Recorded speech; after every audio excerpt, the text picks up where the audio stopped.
Assalamualaikum, balik lagi di channel jam 12. Oke, kali ini aku mau nerusin alur cerita dari manhwa Demon King Cheat System yang part ke-11. Oke, kita langsung saja mulai ceritanya. Sebelumnya, Zhou sudah berhasil menangkap Ilchon untuk membuka rahasia dari mulutnya. Zhou melepaskan segel dari Sekunine. Dia ini adalah vampir yang bucin terhadap Ade Salai. Setelah itu, tampak Zhou dan Arhan yang sudah berada di ruang bawah tanah. Mereka menunggu sesuatu. Saat itu, Sekunine keluar dari sebuah ruangan. Dia bilang kalau Ilchon sudah setuju mengatakan rahasianya, tapi dengan membiarkan Ilchon tetap hidup. Meskipun Sekunine yakin dia bisa membuat Ilchon mengatakannya, Sekunine perlu melanjutkan interogasi lagi. Kata Joking itu tidak perlu, mereka sudah tidak punya waktu lagi. Joking akan menemui Ilchon secara langsung. Setelah itu, Joking tampak sudah masuk ke dalam ruangan penyiksaan. Terlihat Ilchon yang dalam bentuk serangga lemah, diikat rapi di sebuah dinding besi. Dia lemah dan menyerah akan hidupnya. Ilchon akan mengatakan apapun yang diinginkan Joking. Joking berjanji tidak akan membunuh Ilchon dan bertanya di mana Ilchon menyembunyikan adik Arhan. BTW, sekarang ini Joking bertujuan ingin mencari tahu di mana lokasi Ilchon menyembunyikan adik Arhan yang digunakan sebagai bahan pembuatan darah ungu. Ilchon sudah tersiksa dengan penyiksaan yang dilakukan Sekunene. Bahkan dia sudah memberitahu apapun yang diinginkan Joking. Dia memberitahu kalau menyembunyikannya di pegunungan Gersang di distrik utara, di Antah Berantah, di mana terdapat sebuah rumah yang tampak sederhana. Di bawahnya terdapat lembaga penelitian rahasianya. Koordinat spesifiknya adalah 23 derajat lintang utara dan 16 derajat bujur barat. Setelah menerima informasi itu, Joking bergegas keluar menuju ke sana. Arhan mengancam Ilchon kalau adiknya itu kenapa-napa, maka hanya ada kematian yang menunggu Ilchon. Joking dan Arhan mulai menuju ke lokasi di mana rumah penelitian Ilchon berada. Setelah melewati hutan, akhirnya mereka melihat sebuah rumah yang berada di tengah hutan. Joking bilang ini benar sesuai dengan koordinatnya. Arhan bingung kenapa di sini sangat sepi, apa jangan-jangan ada jebakan. Joking tidak peduli dengan itu dan sudah melompat turun ke rubana itu. Katanya, melihat sifat Ilchon, dia adalah orang yang tidak mudah percaya orang lain. Apalagi Ilchon ini memonopoli darah ungu sendiri. Pasti dia tidak akan memberitahukan tempat ini pada siapapun. Joking bilang, tapi di sini kayaknya ada serangga kecil. Benar saja kata Joking, dari atas rumah itu muncul seekor monster level 40, ras serangga, kumbang mimpi buruk. Arhan kaget mengetahui monster itu yang disebut kecil sama Joking. Kumbang mimpi buruk sudah turun menuju ke Joking, mengarahkan tinjunya untuk menyerang penyusup. Joking dengan sedikit gerakan saja bisa menghindari tijuan tersebut. Joking sudah melompat menyanggupi serangan itu dan dengan sekali tendangan dari Joking, wajah kumbang mimpi buruk langsung hancur. Tubuhnya pun sudah terbang dan menghancurkan rumah kecil milik Ilchon. Joking mengarahkan tangannya ke sana. Dari tangan Joking muncul sebuah api, dan Joking mengarahkan serangan api besar itu ke arah rumah. Api itu menghilangkan keberadaan rumah dan kumbang mimpi buruk. Di bawah rumah itu ternyata ada ruang bawah tanah. Kata Joking, adik Arhan pasti ada di bawah sana. Dan setelah itu, keduanya sudah masuk ke dalam ruang bawah tanah. Joking dalam hatinya mengingat ruang bawah tanah ini. Ini adalah ruang bawah tanah yang sama dengan tantangan Demon King sebelumnya. Tapi ruang bawah tanah ini terlihat sudah tua, sepertinya sudah ditinggalkan selama bertahun-tahun. Bahkan di situ ada jejak serangan yang disebabkan ketika Joking menjadi goblin. Saat itu Arhan melakukan sesuatu. Dia membuka sebuah gerbang yang di dalamnya ada tabung besar. Dan di dalam situ ada wanita. Arhan memanggil namanya Xiao Yu. Dengan cepat Arhan menghancurkan tabung itu dan melepaskan semua pipa yang menempel ke tubuh adiknya Xiao Yu.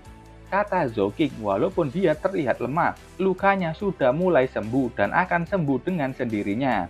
Entah ini di dalam pikiran siapa, pokoknya Katanya tak heran ia punya kemampuan mengubah orang biasa menjadi player. Sepertinya ini isi pikiran Zhou. Setelah melihat statusnya, namanya Zuan Zeyu, level 30, rasnya demon suci. Zhou memberi saran, membawa dia ke ruang bawah tanahnya untuk perawatan. Di sana Zhou memiliki persediaan obat penyembuh yang bagus. Arhan bilang sekali lagi terima kasih atas semua bantuannya. Setelah itu di istana Sekunine, ini adalah istana di dungeon tersembunyi kepunyaan Zhou. Zeyu sudah dibaringkan di kamar. Zhou yang di sana mengatakan, jaga adikmu itu baik-baik. Jika kamu butuh sesuatu, tanyakan saja pada Demon Dragon. Zhou masih ada sesuatu yang harus dia lakukan dan harus segera pergi. Arhan sebagai bentuk terima kasihnya mengatakan, jika Zhou butuh bantuan apapun, jika ada yang bisa aku lakukan untukmu, jangan ragu untuk bertanya padaku. Zhou bilang sambil keluar, jangan khawatir, kau akan menjadi orang pertama yang akan kuhubungi. Setelah itu Zhou sudah keluar dan ternyata dia menuju ke ruang penyiksaan. Di sana sudah ada Sekunine yang terus menunggu. Sekunine sangat senang melihat Zhou. Dia yakin kalau Zhou pasti merindukannya. Bahkan Sekunine mengajak Zhou menuju ke kamar pribadinya untuk membuat keturunan. Zhou menanggapi itu dengan diam saja. Zhou menyuruh Sekunine untuk menutup pintu. Zhou mau mengobrol baik-baik dengan si Ilchon. Sekunine bilang baik, akan menunggu di sini. Setelah Zhou sudah masuk ke dalam ruangan dan menutup pintu ruangan itu, Sekunine memasang wajah marah. Dia mengutuk Ilchon yang ada di dalam karena sudah merusak harinya dan akan membalaskan itu nanti. Sementara itu di dalam ruangan, Zhou sudah berhadapan dengan Ilchon. Ilchon bertanya, apakah kamu sudah menemukannya? Ilchon menjawab, aku menemukannya. Setelah mendengar itu, Ilchon mengatakan, jangan melanggar kata-katamu. Di dalam hatinya, setelah sebulan, Ilchon akan secara bertahap memulihkan tubuhnya. Ketika sudah melarikan diri dari tempat ini, Ilchon tidak akan memaafkan Zhou. Zhou bilang, tentu saja aku ingat, tapi aku punya pertanyaan untukmu. Apakah kau ingat goblin yang menyakitimu? Ilchon marah dan bertanya, apa kau ingin mengejekku?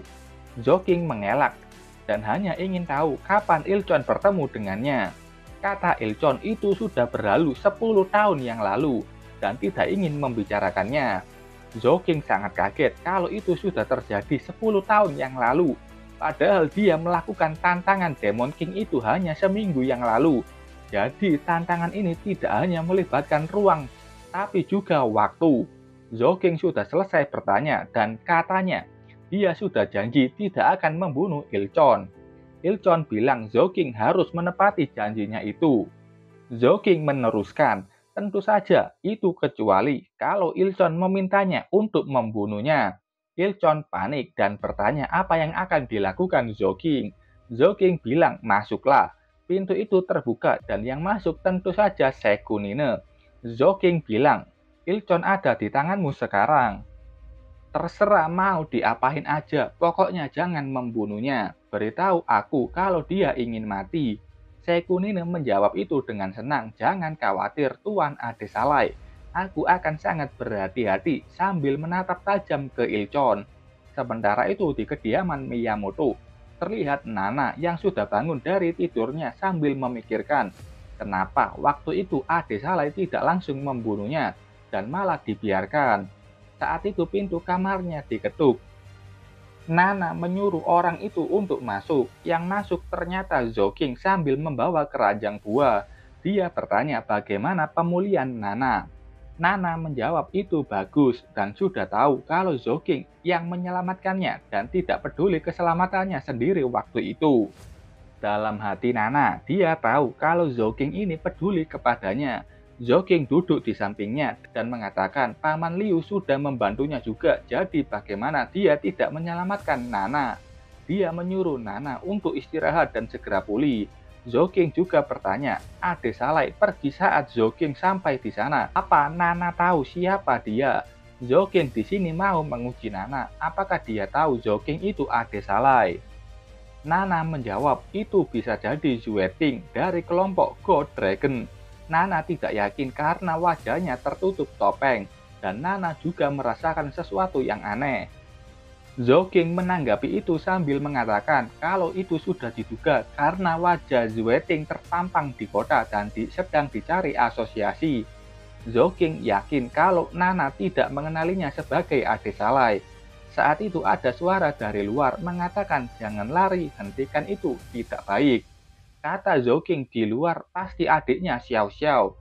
Zhou akan pergi keluar melihatnya dan mengatakan ke Nana untuk istirahat saja agar bisa sembuh.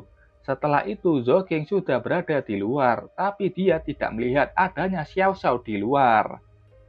Saat itu ada seekor kucing oranye yang mencakar tubuh Zhou. Kucing itu marah-marah entah kenapa. Xiao Xiao datang yang bilang akan mengganti baju kucing itu. Xiao Xiao menggendong kucing itu dan bertanya apa yang dilakukannya, kenapa berkeliaran. BTW kucing ini adalah Matt, sang Beastmaster yang sedang dalam bentuk kucing. Karena dia kalah bertarung melawan Liu Yi.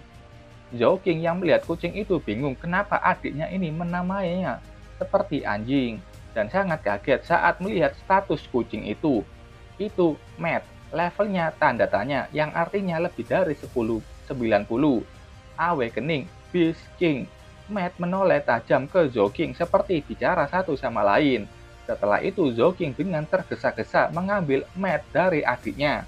Zhou bilang tunggu di sini, aku akan bicara pada tuan kucing. Xiao Xiao menoleh, apa jangan-jangan kakaknya itu bodoh? Bagaimana dia bisa bicara dengan kucing?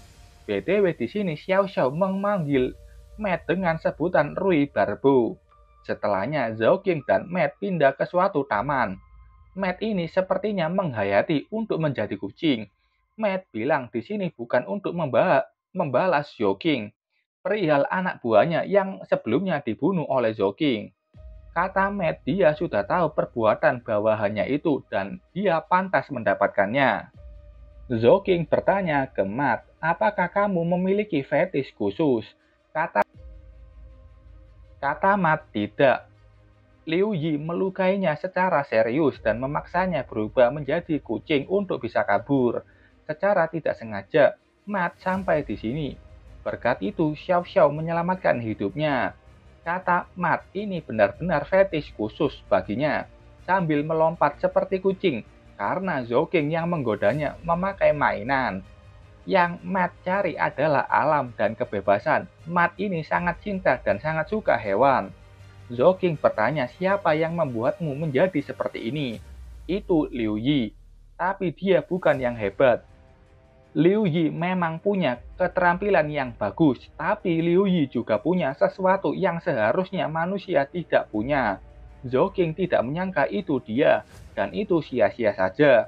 Matt tanya apakah Zhou ingin bergabung dengannya untuk melawan Liu Yi. Zhou bertanya balik, apakah kamu mengundangku? Aku hanyalah player normal yang belum awaken. Matt mengatakan kau tidak percaya padaku. Zhou bilang tentu saja. Sambil mencengkram tubuh Matt. Dengan tajam dia mengancam. Zhou bilang, aku tidak bisa mempercayai kata-katamu. Zhou meneruskan, daripada bekerja sama denganmu, lebih baik membunuhmu dengan cepat untuk menghindari masalah di masa depan. Matt hanya mendesak kecil.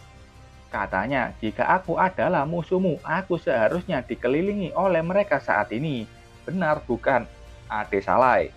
Zhou cukup kaget saat Matt tahu identitas aslinya.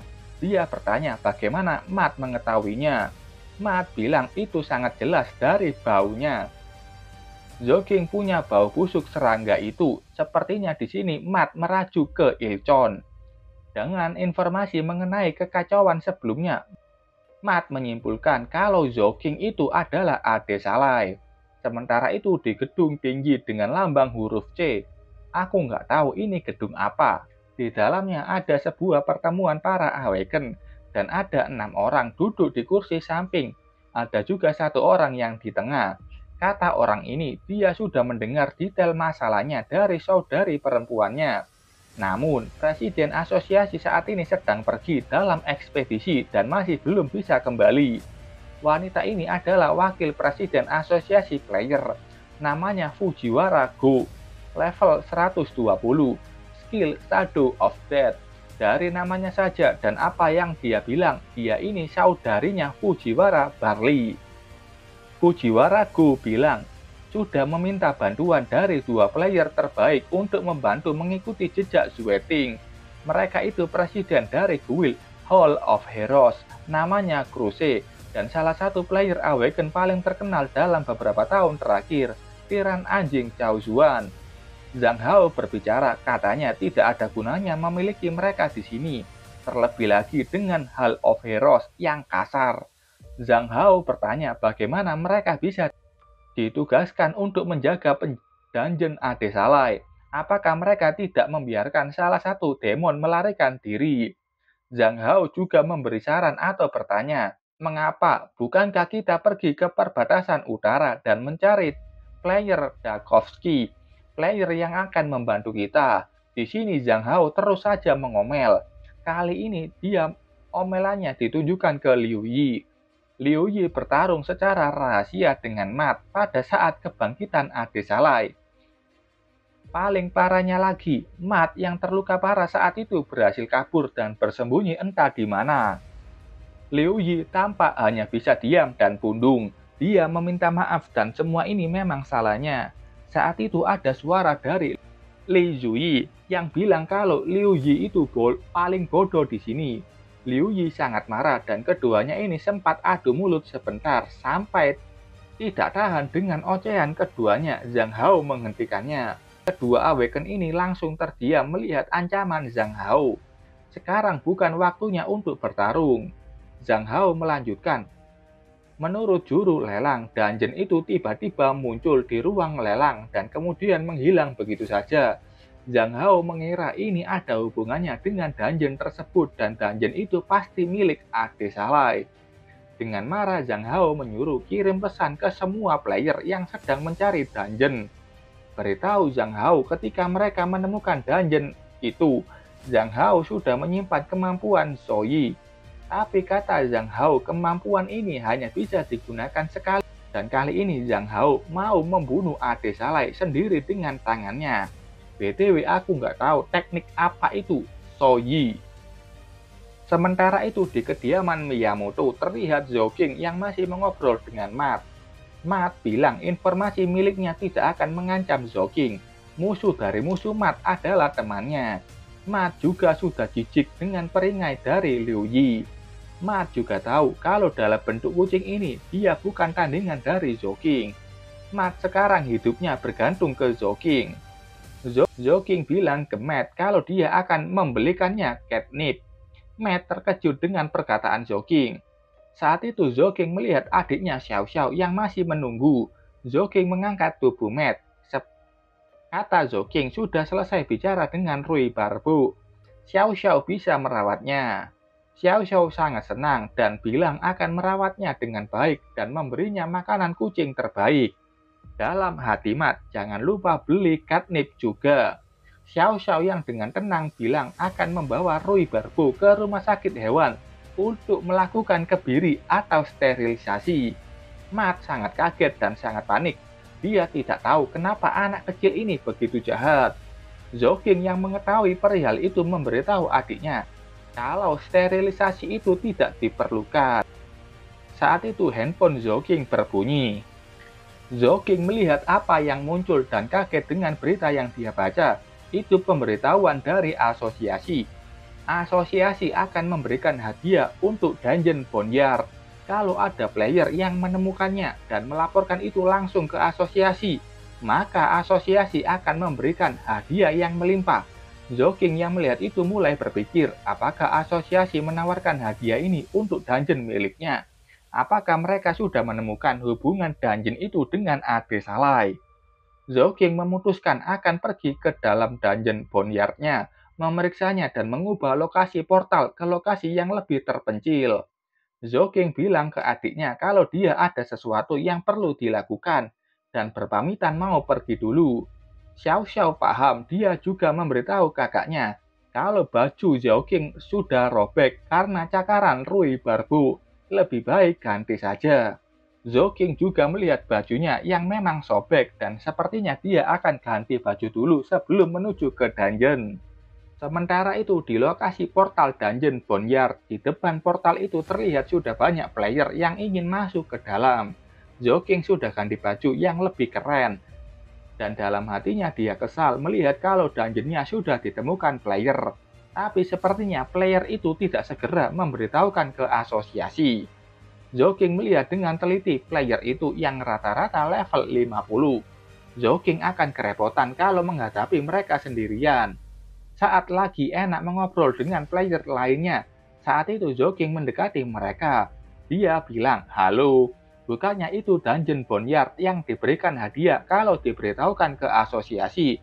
Cepat beritahu asosiasi mengenai dungeon tersebut." Melihat kedatangan Zhou, player ini cukup waspada. Player ini dengan sedikit gugup bilang, dia tanya apa Zhou tidak memikirkan. Mengapa asosiasi menawarkan hadiah untuk dungeon Boneyard ini? Mungkin saja di dalam dungeon itu ada bahan dan peralatan yang sangat berharga. Dalam hatinya, Zhou akhirnya tahu kelompok ini sudah merencanakannya tidak melaporkan ke asosiasi dan mengeruk keuntungan untuk diri mereka sendiri. Player ini tanya ke Zhou kenapa dia tidak ikut saja dengan mereka masuk. Dia menawarkan Zhou juga akan mendapatkan bagian. Saat itu ada player wanita yang berbisik kepadanya, Zhou itu player level 34. Apa yang sebenarnya direncanakan temannya ini? Dengan tersenyum, "Jangan khawatir, aku sudah punya rencana sendiri." Dalam hatinya, dia sudah merencanakan akan menggunakan Zhou sebagai umpan dan meninggalkannya pada saat yang terburuk. Dengan aktingnya, Zhou bilang, "Oke, tambahkan aku ke daftar juga." Dan bilang mungkin item di dalam lebih baik daripada hadiah asosiasi. Dalam hati Zhou, dia tahu kalau tidak akan diberikan bagian apapun. Setelah bergabung, Zhou melakukan obrolan ringan dengan player lain. Dia bertanya kenapa player ini merasa sangat kuat. Dia tanya level berapa. Player lain memuji penglihatannya yang bagus. Player ini bilang mereka kebanyakan level 50. Zhou pura-pura kaget. Dia tanya bagaimana mereka bisa masuk ke dungeon Boneyard yang punya syarat level 25-35, sedangkan kalian sudah level 50. Player ini memperlihatkan sebuah item berupa token. Katanya dengan item ini mereka dapat pergi ke dungeon yang mereka inginkan. Item ini bisa mengurangi atau memperbaiki kondisi. Level maksimal yang dapat dikurangi item ini adalah 20 level. Dan setelah itu mereka hanya tinggal masuk saja. Item ini bernama token bermuka 2. Punya efek mengakui pengguna yang seorang pemula atau master. Dapat menurunkan level masuk untuk penggunanya dan rekan pengguna. Dengan maksimal 20 level perbedaan, Zhou hanya bisa kagum dan bilang kalau item itu sangatlah bagus. Setelah itu mereka sudah masuk ke dalam dungeon Boneyard. Player ini sombong dengan dungeon dengan tingkat kesulitan seperti ini. Bagi mereka yang level 50 sangat mudah untuk melakukan penaklukan dan pengumpulan item. Zhou yang di sampingnya dengan aneh mengatakan, "Terima kasih sudah memberiku peralatanmu." Player ini bingung dengan apa yang dikatakan Zhou. Saat itu ada sebuah ledakan energi di belakangnya dan membuat semua player di situ waspada. Player ini bilang, "Hati-hati, para demon sudah mendekat." Ternyata yang muncul adalah Demon Dragon. Dia sedang terbang santai di langit menatap kelompok manusia bodoh di bawahnya. Aku tidak tahu apa yang mereka katakan. Pokoknya mereka di sini bersiap untuk bertarung melawan Demon Dragon. Player ini kaget kenapa Demon Dragon itu sepertinya cukup ramah karena tidak menyerang. Zhou menepuk pundak player itu. Dengan senyuman liciknya dia bilang, "Tentu saja. Demon Dragon itu ramah, bagaimanapun juga dia kesini untuk menyambutku." Tanpa tunggu lama, Zhou menembakkan bola api ke kepala player itu. Apa yang dilakukan Zhou itu membuat player lain sangat kaget. Player ini marah, beraninya Zhou melakukan itu ke timnya sendiri. Apakah Zhou sudah gila?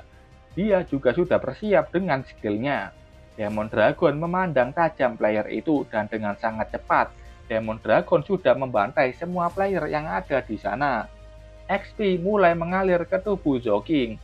Player level 40 dan player level 50. Mereka memberikan banyak XP padanya. Sistem muncul. Selamat untuk player sudah naik dari level 39 ke level 40. Zhou-King sudah membuka komen atau perintah baru dan dapat menambahkan dungeon koneksi yang baru, yang artinya Zhou-King bisa mengikat dungeon lainnya. Kata Zhou-King, dungeon Boneyard sudah tidak aman lagi. Itu kenapa lebih baik menutup dungeon ini dan mencari dungeon yang baru. Dengan senyumannya melihat item token bermuka 2, dungeon dengan level yang sama dengannya sudah tidak memuaskan lagi. Zhou-King ingin mengikat dungeon dengan level yang lebih tinggi. Setelah memutuskan itu, tampak Zhou-King yang sudah berhadapan dengan monster dungeon. Dengan sekali tebasan saja, Zhou-King bisa membelah tubuh monster besar itu. Sistem mengatakan selamat kepada pemain karena telah membunuh penyihir Azudan terlarang dan berhasil menaklukkan dungeon hutan terlarang level 60 sampai level 70. Dan selanjutnya Zhou-King pindah dungeon lagi. Di dungeon kedua ini Zhou-King mengalahkan monster yang bernama Dog. Dia bos bayangan gurun. Ini dungeon gurun yang berdarah level 40 sampai level 50. Di dungeon terakhir, tampak Zhou-King mengalahkan monster yang berada di dalam air. Sistem mengatakan mengalahkan bos gigitan mematikan bernama Shark. Dia telah menaklukkan pulau ajaib kematian dengan level 20 sampai 30. Zhou-King dalam sehari sudah menaklukkan 3 dungeon dengan tingkat kesulitan yang berbeda. Sementara itu di aula asosiasi player, seperti aula pada umumnya, banyak player yang sedang santai dan melakukan kegiatannya. Zhou-King tampak berada di sana melihat sebuah layar biru. Dalam hati Zhou-King, itu tidak cukup. Monster yang dia kalahkan sebelumnya tidak cukup kuat untuk digunakan, dan keterampilan mereka sangat lemah. Untungnya ketiga objek yang dia dapatkan tidak buruk. Dia mendapatkan 3 item. Yang pertama ada darah berserker. Punya efek meningkatkan semua atribut secara signifikan selama 3 menit penggunaannya. Jumlahnya ada 3. Item yang kedua, bidang tornado pasir. Punya efek menciptakan tornado pasir yang berlangsung selama 1 menit dan menangkap target. Penggunaan item ini tersisa 2 dari 2. Yang terakhir ada Raja Bidak Laut. Item ini punya efek meningkatkan daya tariknya terhadap demon lawan jenis, tetapi juga meningkatkan kebencian mereka terhadap demon dengan jenis kelamin yang sama, dan mendorong mereka ke dalam keadaan yang gila. Sistem bilang untuk menggunakan ini dengan hati-hati. Zhou-King juga mengatakan kalau poin pencapaiannya sudah mencapai 100.000 poin dan masih butuh banyak lagi. Zhou-King melihat dungeon apa saja yang ada di asosiasi dan menurutnya dungeon di sini yang tersisa tidak cocok. Saat itu ada suara dari belakangnya memanggil Zhou-King. Zhou-King sudah menoleh dan melihat adanya wanita dewasa namanya Zhang Xinglin, level 60 dengan kelas Torpol atau tiang berduri. Xingling mengenal siapa Zhou-King yang terkenal berkat mendapatkan kelas Necromancer naik. Zhou-King bertanya apa ada masalah. Xingling mengenalkan dirinya yang ternyata berasal dari guild Hall of Heroes. Xingling sudah mengawasi Zhou-King dari lama dan tahu kalau baru-baru ini Zhou-King menaklukkan dungeon tingkat tinggi dari levelnya.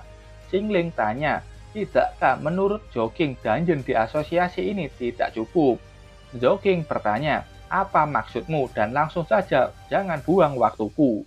Kata Xingling, asosiasi menyembunyikan beberapa dungeon paling berharga dan mendistribusikannya secara rahasia hanya di antara guild paling kuat, dan Hall of Heroes adalah salah satunya. Xingling bilang kalau Hall of Heroes punya dungeon khusus dan menawarkan Zhou-King untuk bergabung dengan tim mereka untuk menyelesaikan dungeon tersebut. Zhou-King bertanya dungeon yang mana. Dalam hatinya dia tidak heran, dungeon yang terdaftar di asosiasi ini hanya dungeon tipe normal. Xingling menjelaskan dungeon itu disebut puncak crash, punya batas level 60-70, dan tidak ada batasan jumlah orang yang dapat masuk ke dalam dungeon.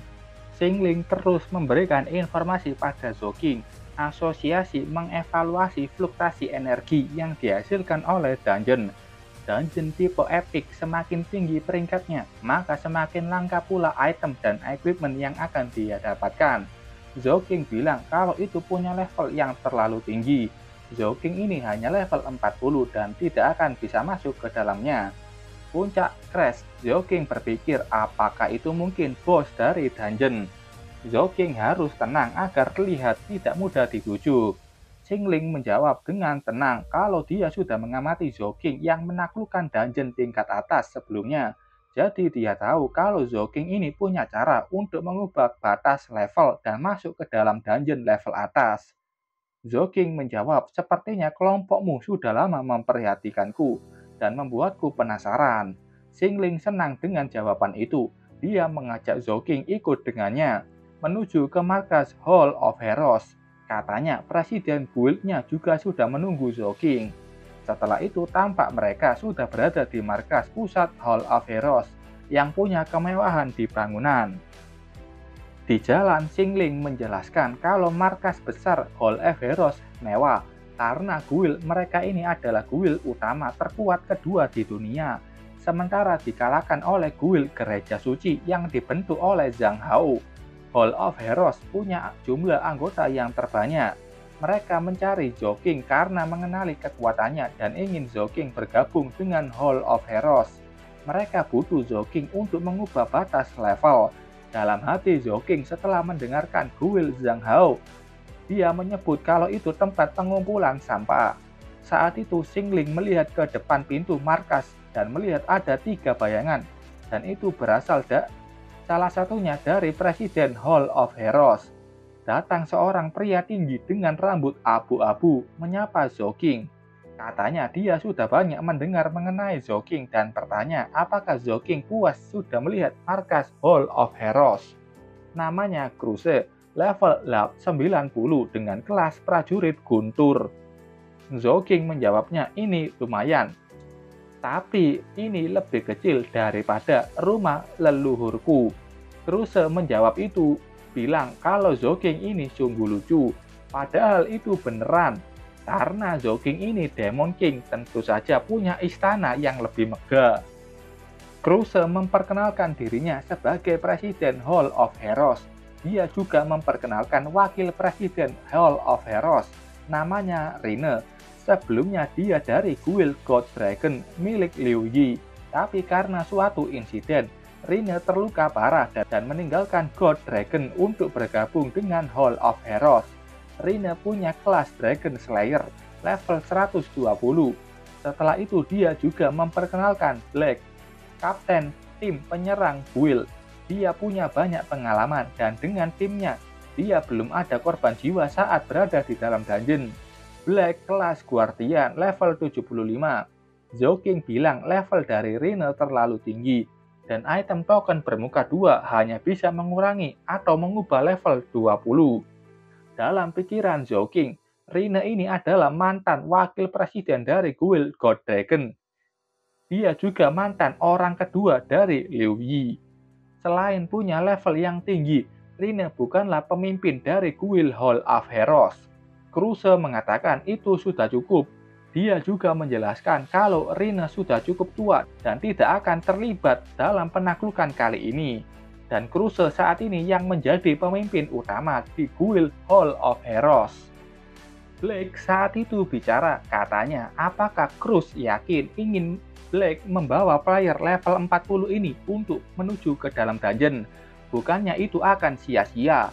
Kruse bilang jangan meremehkan kekuatan pemuda itu. Zhou adalah player yang mengubah kelasnya menjadi legendaris dan kekuatannya bahkan lebih kuat dari yang bisa Black bayangkan. Mendengar penjelasan itu, Black bilang dia ingin membuktikan kekuatan Zhou. Jika Zhou bisa menghancurkan perisainya, Zhou akan dimasukkannya dalam serangan dungeon kali ini. Jika Zhou tidak bisa, Black mau meminjam equipment dari Kruse secara gratis. Cruz sangat kesal dengan sikap Black yang memperlakukan tamu tidak benar.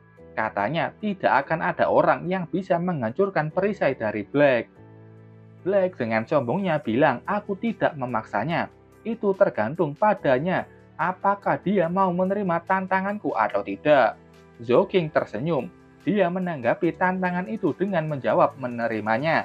Karena kamu sangat percaya diri, kata Zhou, tidak ada yang lebih dia sukai selain memukul wajah orang ketika mereka meledekku. Dalam hati Zhou, dia tahu Black hanya ingin memanfaatkannya dan Zhou percaya bisa meledakkan tubuh Black. Jingling yang di sana bilang Zhou tidak harus menerima tantangan itu. Black hanya memprovokasinya. Zhou juga sudah mendapatkan tempat untuk penyerbuan dungeon. Zhou bilang Jingling memang benar. Jatahnya sudah pasti miliknya. Jadi kalau Zhou menang, Black harus menjadi anjing. Dia akan berlutut di tanah dan menggonggong. Bagaimana menurutmu mengenai itu? Tanya Zhou ke Black. Black tertawa. Zhou ternyata punya nyali juga. Black menerima tawaran dari Zhou dan dengan balasan kalau Zhou kalah, dia akan melakukan hukuman dengan cara yang sama. Cruz yang melihat itu bilang kalau Zhou tidak harus bertarung dengan Black. Zhou dengan tawa senangnya bilang, Presiden, Anda tidak harus menghentikan keputusanku. Aku akan membiarkan orang itu menjadi anjing hari ini. Black ikut bicara dengan tajam. Bocah arogan, hari ini aku akan menunjukkan kepadamu tingkat pertahanan mitosku. Saat itu Black mengeluarkan perisainya yang dia simpan di dalam sarung tangannya. Cahaya sudah keluar dan perisai abadi miliknya sudah berada di tangan kirinya. Melihat perisai itu, Zhou dalam hatinya bertanya-tanya, apakah itu memang benar perisai abadi yang dia kenal? Perisai abadi itu adalah perisai legendaris dari mitologi kuno dan punya tingkat pertahanan mitos tertinggi. Itu merupakan pertahanan pamungkas milik Raptuas, demon immortal yang sama terkenalnya dengan Demon King Adesalai. Setelah itu kabar mengenai duel sudah menyebar. Sudah banyak player dari Hall of Heroes datang ke sana untuk melihatnya. Di situ ada dua NPC yang bertanya apakah benar kapten mereka akan menggunakan perisai mitiknya. NPC satunya bilang taruhan ini yang kalah akan menjadi anjing. Di tempat lain, Rain bilang kalau keduanya ini bertindak seperti ingin berkelahi sungguhan. Cruz juga mengatakan dia juga begitu tertekan melihat keduanya itu. Rain bilang kalau rubah kecil itu menyembunyikan kekuatannya dan akan menunjukkan ekornya di depan rubah yang lebih tua. Aku nggak tahu ini maksudnya ke Zhou atau Black. Rain bilang ke Cruz, kalau tidak percaya pada kekuatannya, lihat lebih dekat dengan matamu. Cruz menjawab, jika Rain tidak merekomendasikannya, dia tidak akan pernah membiarkan player level 40 bergabung dalam penyerbuan. Rain dalam hatinya bilang, tunggu dan lihat saja, temanku yang merekomendasikan Zhou adalah orang yang tepat. Entah siapa temannya itu, sepertinya Paman Liu, penjaga kediaman keluarga Miyamoto. Kita kembali ke pertarungan. Black dengan sombongnya bilang Zhou itu bodoh. Kalau dibandingkan dengan perisai mitosnya ini, Zhou memang terkejut melihat perisai abadi itu. Tapi katanya itu hanyalah peralatan yang rusak. Batu jiwa yang ada di perisai menghilang dan sekarang hanya menjadi pelat besi yang rusak. Zhou sudah maju ke hadapan Black dengan tinju ringannya. Pukulan Zhou sudah didaratkan. Black dengan mudah menahan itu dengan perisainya. Zhou mundur karena dia gagal di serangan pertamanya. Black langsung tertawa mengejek Zhou yang menggunakan tinjunya saat melawan peralatan tingkat mitos. Betapa bodohnya Zhou. Zhou menanggapinya, jangan khawatir, itu akan terasa sakit kalau aku terlalu cepat memukul wajahmu. Zhou sudah mengeluarkan pedangnya. Dengan percaya diri, Zhou mengatakan dia hanya butuh satu tebasan pedang untuk memotong perisai abadi milik Black. Para NPC tertawa mengejeknya, bahkan menyebutnya orang gila yang baru keluar dari rumah sakit jiwa. bagaimana cara Zhou bisa memotong perisai itu hanya dengan pedang. Xingling yang melihat itu juga bilang kalau Zhou ini terlalu sombong. Cruz tertawa melihat sikap Zhou yang benar-benar kasar. Rain menjawab jangan khawatir dan teruslah menonton. Black mengatakan jika kau punya kemampuan maka tunjukkan kemampuanmu yang sebenarnya. Zhou mengeluarkan sebuah botol. Katanya dia tidak bisa mengungkapkan kemampuan khususnya dan cairan ini akan sangat berguna baginya. Zhou sudah meminumnya. Ternyata itu adalah darah berserker yang bisa meningkatkan semua atribut pengguna selama 3 menit. Kekuatan Zhou sudah mulai meningkat karena efek darah berserker. Setelah itu di tangan kiri Zhou juga ada sebuah kertas. Katanya sudah waktunya menggunakan ini. Ronde kedua dimulai. Zhou sudah siap dengan segala persiapannya. Zhou sudah menyerang. Tebasan kuat dari Zhou membuat tebasan energi besar yang sudah mengarah langsung ke Black. Black menahan itu dengan perisai abadinya. Ternyata terjadi sebuah ledakan besar karena benturan serangan itu. Efek ledakan itu membuat diam para NPC yang sebelumnya mengejek Zhou. Cruz yang melihat itu sangat kaget bagaimana Zhou punya surat dewa. Bagaimana juga Zhou bisa begitu kuat. Rain bilang ini adalah kemampuan Sword Sign. Terlebih lagi Zhou itu punya hubungan yang dekat dengan Miyamoto Nana. Kepulan asap di sana sudah mulai menghilang. Black yang masih sehat mengatakan setelah semua itu serangan Zhou tidak menghasilkan apapun. Bahkan dia sudah menyuruh Zhou untuk menjadi anjing dan mulai berlutut. Zhou berjalan santai mendekati Black, berhenti menggonggong di sini. Setelah sampai di depan Black, Zhou mengetuk perisai abadi itu dan katanya perisaimu ini sudah rusak. Perisai abadi mulai retak dan seketika hancur. Black kaget dan langsung terjatuh. Dia tidak percaya peralatan mitos dan perisai abadinya hancur. NPC tidak berguna ini mulai mengomel. Mereka bilang kalau Zhou itu curang. Zhou menggunakan skill yang bukan miliknya. Zhou menanggapi itu. Aku memanfaatkan perlengkapanku untuk meningkatkan batas kekuatan. Kurasa itu tidak ada masalah. Apalagi perisai abadi yang digunakan Black itu juga tidak dibuat dengan tangan manusia. Jadi, bukannya itu tercela menggunakan item yang dibuat oleh demon. Kalian ini tidak bisa menanggung kerugian itu, bukan? Mendengar perkataan Zhou semua NPC langsung terdiam. Cruz membenarkan perkataan Zhou. Itu tidak dianggap curang. Pada taruhan ini, Black benar-benar kalah. NPC mulai terdiam lagi dan tidak berkutik dengan perkataan dari guild masternya. Cruz berjalan mendekati Black dan bilang, mengakui kekalahanmu dan lakukan apa yang kalian sepakati. Black langsung pundung, tidak percaya kalau dia sudah kalah. Apa dia harus menjadi anjing dan berlutut, bergonggong di depan semua bawahannya di sini? Itu hanyalah sebuah kata, tapi mulut Black tidak bisa mengatakannya. Dia menoleh ke player lain yang melihatnya secara menyedihkan. Saat itu Zhou bilang berdiri, membuat Black menoleh ke atas. Zhou bilang siapa pula yang mau menggonggong seperti anjing. Berikan saja aku sesuatu dan itu akan berakhir di sini. Mendengar itu, Black bersemangat berdiri dan akan memberikan apapun yang diinginkan Zhou. Zhou memikirkan, kamu sudah kalah, jadi kenapa kamu tidak memberikan perisai abadimu yang sudah hancur?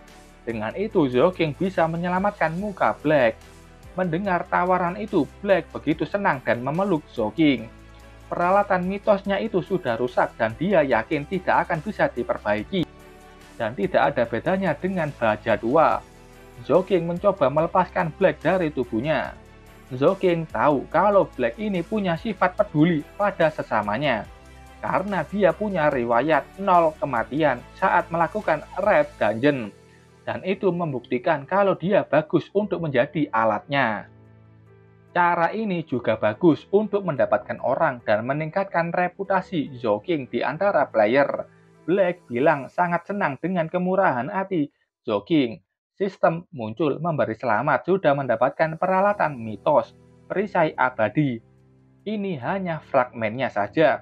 Deskripsinya ini peninggalan kuno yang telah mengalami kerusakan yang tidak dapat diperbaiki. Joking sangat senang mendapatkannya karena ini peralatan yang bagus. Tapi Black tidak tahu apa yang dia lakukan saat ini. Kata Joking, dia hanya perlu batu jiwa dari perisai abadi. Dengan itu perisai ini akan memperbaiki dirinya sendiri secara otomatis. Kita lihat respon Cruz dan Rainer. Rainer tanya apa pendapatmu tentang player yang direkomendasikan temanku itu. Kata Cruz, teman Rainer punya visi yang begitu unik. Cruz mengakui kalau Joking adalah monster. Oke, itu tadi ceritanya. Maaf kalau update-nya sangat lama, karena ini aku translate langsung dari bahasa Portugis yang aku nggak paham dan mengandalkan terjemahan Google. Maaf saja kalau ada terjemahan yang nggak nyambung atau salah. Terima kasih buat kalian yang sudah menonton videonya sampai selesai. Salam jam 12. Bye-bye.